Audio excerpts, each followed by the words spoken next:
Hello friends, welcome to study our target. दोस्तों, आज की इस वीडियो में देखेंगे साइंस के मोस्ट इंपॉर्टेंट 25 क्वेश्चन जो आने वाले सभी एग्जाम के लिए इंपॉर्टेंट रह सकता है। दोस्तों, वीडियो को लास्ट तक और ध्यान से जरूर देखिएगा। लास्ट में आप वीडियो के कमेंट में बताइएगा कि कितना आपका राइट आंसर हुआ। ठीक है दोस्तों, पहला क्वेश्चन से स्टार्ट करते हैं। पहला क्वेश्चन है, कच्चे सेब में कौन सी एसिड पाई जाती है? तो इसका correct answer option number B हो जाएगा, मैलिक एसिड पाई जाती है। ठीक है, कच्चे सेब में मैलिक एसिड पाई जाती है। दोस्तों, यह एक डाइकार्बोक्सिल अम्ल है जिसका निर्माण जीव करते हैं। यह कैसा अम्ल है, कैसा एसिड है? तो डाइकार्बोक्सिल अम्ल है जिसका निर्माण जीव करते हैं। फलों का खट्टा स्वाद इसी अम्ल के कारण होता है। मैलिक एसिड के कारण ही फलों का खट्टा स्वाद होता है। जैसे कई फल देखे होंगे आप, जैसे सेब ही हो गया, तो सेब में ये पाया जाता है, तो इसके कारण ही सेब खट्टा होता है। थोड़ा थोड़ा जो खट्टापन लगता है मैलिक एसिड के कारण ही लगता है। अगला क्वेश्चन देखते हैं। क्वेश्चन नंबर 2 है, दो वस्तुओं के बीच घर्षण का क्या कारण है? तो इसका correct answer option number D हो जाएगा, उनके पृष्ठों पर अनियमितता। दो वस्तुओं के बीच का घर्षण का क्या कारण है? तो उनके पृष्ठों पर अनियमितता के कारण दो वस्तुओं के बीच घर्षण हो जाती है। अगला क्वेश्चन, क्वेश्चन नंबर 3 है, पृथ्वी पर मौसम के परिवर्तन का क्या कारण है? तो इसका correct answer option number C हो जाएगा, पृथ्वी का परिक्रमण और इसकी धुरी का झुकाव। ठीक है दोस्तों, आपको पता होगा कि एक होता है उत्तरी ध्रुव और एक होता है दक्षिणी ध्रुव। जब उत्तरी ध्रुव में गर्मी होता है तो दक्षिणी ध्रुव में शरद होता है। जब दक्षिणी ध्रुव में गर्मी होता है तो उत्तरी ध्रुव में शरद होता है। तो ये क्यों होता है? मौसम का बदलाव, परिवर्तन जो होता है वो पृथ्वी के परिक्रमण के कारण होता है ऐसा। ठीक है, अगला क्वेश्चन देखते हैं। क्वेश्चन नंबर 4 है, आँख का कौन सा हिस्सा जिसे दानदाता द्वारा ट्रांसप्लांट किया जाता है? तो इसका correct answer option number A हो जाएगा, कॉर्निया। दोस्तों, आपसे एग्जाम में ये भी पूछा जाएगा कि आंख का कौन सा हिस्सा दान किया जाता है, तो उसका भी करेक्ट आंसर कॉर्निया ही होगा। ठीक है, अगला क्वेश्चन देखते हैं। क्वेश्चन नंबर 5 है, मानव ने चंद्रमा पर पहला कदम कब रखा? ये काफ़ी ज़्यादा इंपॉर्टेंट एंड सेलेक्टेड क्वेश्चन है, कई बार एग्जाम में पूछा गया है और आगे भी पूछे जाने की चांस है। तो इसका correct answer option number D हो जाएगा, 1969 में। मानव ने चंद्रमा पर पहला कदम कब रखा? तो 1969 में रखा। दोस्तों, आपसे एग्जाम में अगर एग्जैक्ट डेट भी पूछा जाए तो एग्जैक्ट डेट है 20 जुलाई 1969 में। अगर आपसे एग्जाम में पूछा जाएगा कि चंद्रमा पर सबसे पहला कदम किसने रखा, तो नील आर्मस्ट्रॉन्ग, आपने नाम भी सुना होगा, नील आर्मस्ट्रॉन्ग। नील आर्मस्ट्रॉन्ग, ठीक है। ये कहाँ के रहने वाले थे? तो ये अमेरिका के रहने वाले थे।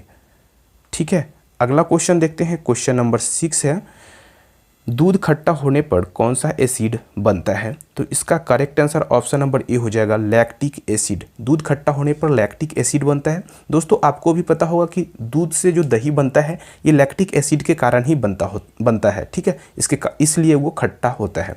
अगला क्वेश्चन देखते हैं। क्वेश्चन नंबर 8 है, सितारे का रंग क्या दर्शाता है? तो इसका correct answer option number A हो जाएगा, तापमान दर्शाता है। सितारे का रंग जो है वो तापमान दर्शाता है। अगला क्वेश्चन देखते हैं। क्वेश्चन नंबर 9 है, इंसोमनिया किससे संबंधित है? तो इंसोमनिया जो है वो अनिद्रा से संबंधित है। ऑप्शन नंबर बी करेक्ट हो जाएगा, अनिद्रा से संबंधित। यह एक प्रकार का नींद संबंधी बीमारी है। इसमें व्यक्ति को सोने में असुविधा, नींद की कमी या नींद पूरी नहीं होने की समस्या रहती है। ठीक है, उसी को इंसोमनिया बोलते हैं। इंसोमनिया जो है ये इंग्लिश वर्ड है। ठीक है, अगला क्वेश्चन देखते हैं। क्वेश्चन नंबर 10 है, निम्नलिखित में से कौन सार्क का सदस्य देश नहीं है? निम्न में से पूछा गया है, तो इसका correct answer option number C हो जाएगा, इंडोनेशिया। इंडोनेशिया जो है वो सार्क का सदस्य देश नहीं है। दोस्तों, जान लेते हैं कि सार्क का सदस्य देश कौन कौन है। तो सार्क का सदस्य देश 7 देश हैं। ठीक है, सार्क का सदस्य देश कितने हैं? 7 देश हैं। दक्षिण एशिया के 7 देश हैं। ठीक है, ये एक सार्क संगठन है। इसका फुल फॉर्म जानते हैं, the south Asian association for regional cooperation होता है। उसका हिंदी होता है दक्षिण एशियाई क्षेत्रीय सहयोग संगठन। ये बड़ा नाम है, स्क्रीन छोटा है इसलिए मैं नहीं लिख पाया, आप अच्छे से सुन लीजिए। ठीक है, बात करते हैं कौन कौन 7 देश हैं। तो भारत, पाकिस्तान, बांग्लादेश, श्रीलंका, नेपाल, भूटान और मालदीव। ठीक है, तो निम्नलिखित में से कौन सार्क का सदस्य देश नहीं है? तो इंडोनेशिया नहीं है, बाकी सब तो इसमें है। श्रीलंका भी है, भूटान भी है, मालदीव भी है, लेकिन इंडोनेशिया सार्क का सदस्य देश नहीं है। अगला क्वेश्चन देखते हैं। क्वेश्चन नंबर 12 है, कौन से 2 देशों को पाक स्ट्रेट जोड़ती है? तो इसका correct answer option number B हो जाएगा, भारत और श्रीलंका। पाक स्ट्रेट जो है ये इंग्लिश वर्ड है। स्ट्रेट जो है ये इंग्लिश वर्ड है। स्ट्रेट को हिंदी में जल संधि बोलते हैं। स्ट्रेट को हिंदी में जल संधि बोलते हैं। तो भारत और श्रीलंका को जो जोड़ती है वो पाक स्ट्रेट जोड़ती है। ठीक है, अगला क्वेश्चन देखते हैं। क्वेश्चन नंबर 13 है, जब प्रकाश एक माध्यम से दूसरी माध्यम में प्रवेश करता है तो वह अपने मार्ग से विचलित हो जाता है, तो इसे क्या कहते हैं? तो इसका correct answer option number B हो जाएगा, अपवर्तन कहते हैं।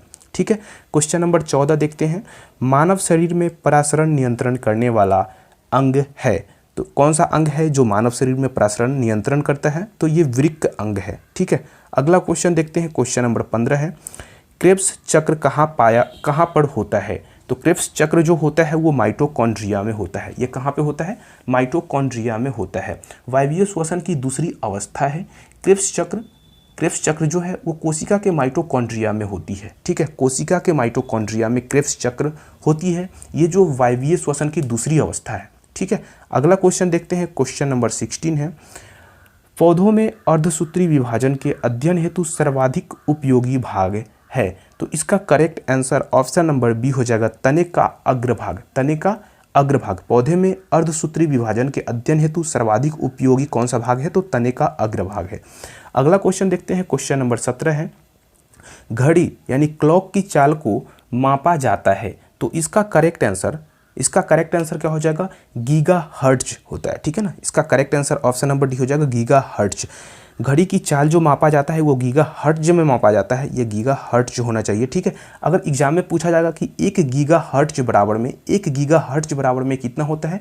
तो 1 अरब हर्ट्ज होता है। ठीक है, 1 अरब हर्ट्ज जो होता है, ये हर्ट्ज का साइन है। ठीक है ना, अगला क्वेश्चन देखते हैं। क्वेश्चन नंबर 18 है, यदि किसी प्रतिरोधक तार को लंबा किया जाए तो उसका प्रतिरोधक पहले बढ़ता है। ठीक है ना, ये बढ़ता है, option number C correct answer हो जाएगा, ये बढ़ता ही है। ठीक है, यदि किसी प्रतिरोधक तार को लंबा किया जाए तो इसका प्रतिरोधक जो है वो बढ़ता है। ठीक है, अगला क्वेश्चन देखते हैं। क्वेश्चन नंबर 19 है, जब बर्फ को 0 डिग्री सेल्सियस से 10 डिग्री सेल्सियस तक गर्म किया जाता है तो जल की आयतन जो है वो पहले बढ़ती है और उसके बाद कम होती है। ऑप्शन नंबर बी करेक्ट हो जाएगा, पहले बढ़ती है और उसके बाद कम हो जाती है, क्योंकि जब बर्फ़ को 0 डिग्री सेल्सियस से 10 डिग्री सेल्सियस तक गर्म किया जाता है तो जल की आयतन जो है वो पहले बढ़ जाती है और फिर उसके बाद कम हो जाती है। ठीक है, क्वेश्चन नंबर 20 देखते हैं। क्वेश्चन नंबर 20 है, पत्तियों में हरा रंग किस कारण होता है? तो पत्तियों में हरा रंग जो है वो क्लोरोफिल के कारण होता है। क्लोरोफिल के कारण होता है।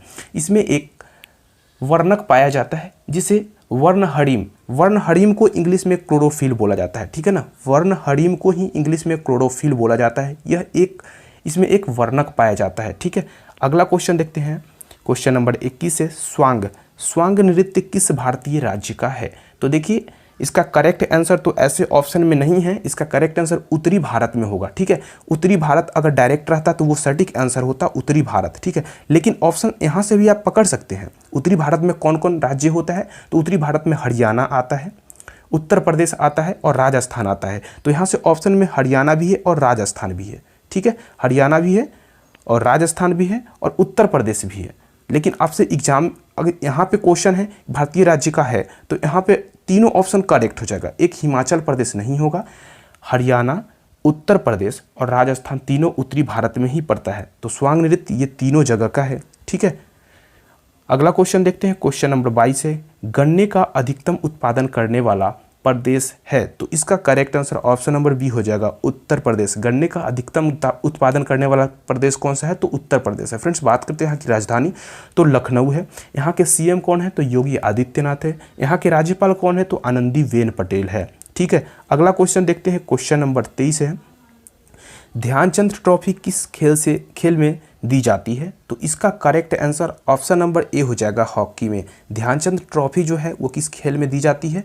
तो हॉकी में दी जाती है। अगला क्वेश्चन देखते हैं। क्वेश्चन नंबर 24 है, मनुष्य के लिए सबसे अधिक हानिकारक कौन सी विकिरण है? तो इसका correct answer option number D हो जाएगा, पराबैंगनी किरण। इसका correct answer option number D हो जाएगा, पराबैंगनी किरण। ठीक है, मनुष्य के लिए सबसे अधिक हानिकारक कौन सी विकिरण है? तो पराबैंगनी किरण।